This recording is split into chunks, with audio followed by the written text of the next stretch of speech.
जो कि हमने प्रीवियस क्लास में देखी थी। 10th क्लास का first chapter a letter to God written by Robert Frost, जिसकी पोएम हमने ली डस्ट ऑफ स्नो। और आज हम लेने वाले हैं fire and ice, also written by Robert Frost. चलिए स्टार्ट करते हैं कि इसमें हम क्या रीड करने वाले हैं। Fire and ice is a beautiful short poem written by Robert Frost. Robert Lee Frost was an American poet. तो देखिए एक ब्यूटीफुल पोएम है फायर एंड आइस और बहुत शॉर्ट पोएम है जो रिटन है एक American poet Robert Frost. Fire and ice, some say the world will end in fire, some say in ice. तो जो रॉबर्ट फ्रोस्ट है वो हमें बताते हैं कि कुछ एक है जो कहते हैं कि जो हमारा वर्ल्ड है वो एंड होगा फायर से, और कुछ बोलते हैं कि इसका एंड होगा आइस से। From what I have tested of desire, लेकिन ये अपने बारे में बताते हैं कि मैंने जो देखा है, यानी ये अपने टेस्ट करके मीनिंग अपने एक्सपीरियंस से ये बताते हैं कि डिजायर से क्या होगा, वर्ल्ड का एंड होगा। I hold with those who favour fire, और ये उसी के साथ होते हैं, उसी को होल्ड करके रहते हैं जो किसके साथ जाते हैं, फायर के साथ में। But if it had to perish twice, देखिए यहाँ पेरिश का मीनिंग होता है मृत्यु या ना डेथ। तो ये कहते हैं कि दोनों ही ट्वाइस, जो दो चीजें हैं फायर एंड आइस, दोनों के ही साथ ये कंपेयर करते हैं। आई थिंक, मैं सोचता हूँ, I know enough of hat, ये बताते हैं कि मैं ये भी सोचता हूँ कि जो वर्ल्ड का एंड होने वाला है वो हैट को लेकर के भी हो जाता है। To say that for destruction ice, और इसके ये जो कंपेयर करते हैं वो करते हैं आइस के साथ में। Is also great and would suffice, suffice का मीनिंग होता है इनफ होना, सफिशियंट होना।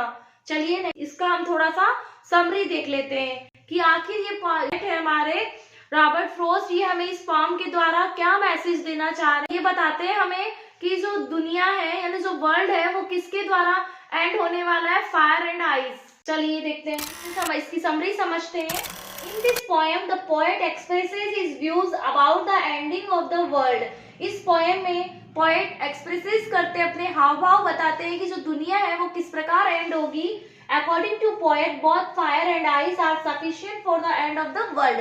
तो पोएट के अकॉर्डिंग वो बता रहे हैं, यानी इस पोएम में पोएट हमें ये बता रहे हैं कि जो दुनिया है यानी जो वर्ल्ड है वो फायर एंड आइस दोनों से ही दुनिया का क्या हो जाएगा, एंड होगा। अकॉर्डिंग टू द पोएट, यानी पोएट के अनुसार, वन डे, एक दिन, the world will be ended, कि एक दिन जो वर्ल्ड है वो क्या हो जाएगा, एंड हो जाएगा वर्ल्ड का।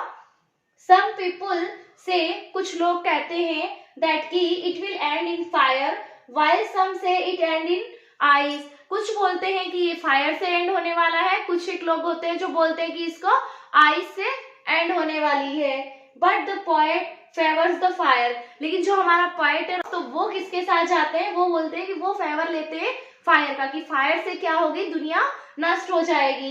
It is compare to desire, वो इसको कंपेयर करते हैं, इससे तुलना करते हैं डिजायर से।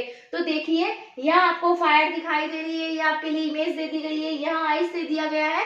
तो देखिए it is compare to desire, तो जो पोएट है रॉबर्ट फ्रोस्ट वो करते हैं डिजायर से कंपेयर करते हैं फायर को।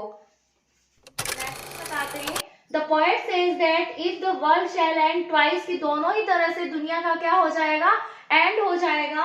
It will end due to hatred, and hatred is compare to ice. दुनिया का, वर्ल्ड का जो एंड है वो किससे होगा, हैट्रेड से होगा, और हैट्रेड की कंपेयर किसके साथ किया गया, उन्होंने आइस के साथ में उन्होंने कंपेयर किया है। According to poet both fire and ice are sufficient for the end of the world. तो पोएट हमें बताते हैं कि डिजायर एंड हैट्रेड दो ही चीजें काफी है वर्ल्ड को एंड करने में। Fire is symbol of desire and ice is symbol of hatred, and जो आइस होता है वो सिंबल होता है हैट्रेड का।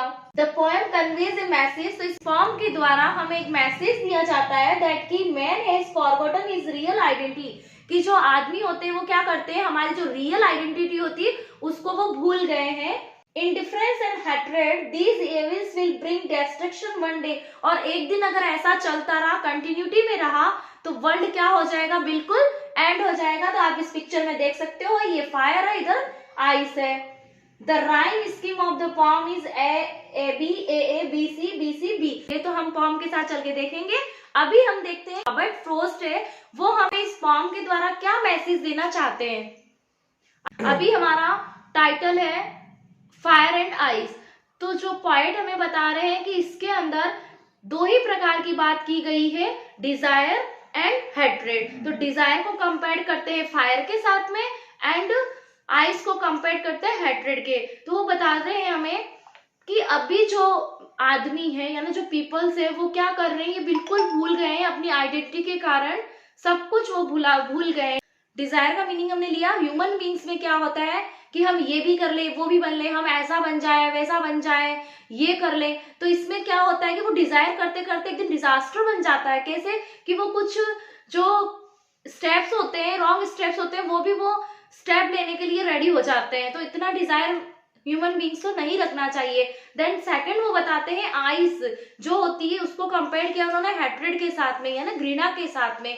तो देखिए अभी जैसे होता है कि मैं इससे आगे निकल जाऊं, ये मेरे से आगे क्यों है, ऐसा करके हम किसी के साथ में क्या करते हैं, हैट्रेड कर लेते हैं, उससे घृणा करने लगते हैं। तो ये दोनों ही ट्वाइस के साथ जाता है, लेकिन फर्स्ट प्रायोरिटी जो रॉबर्ट फ्रोस्ट है वो देना चाहते हैं डिजायर को, जो कि कंपेयर करती है फायर।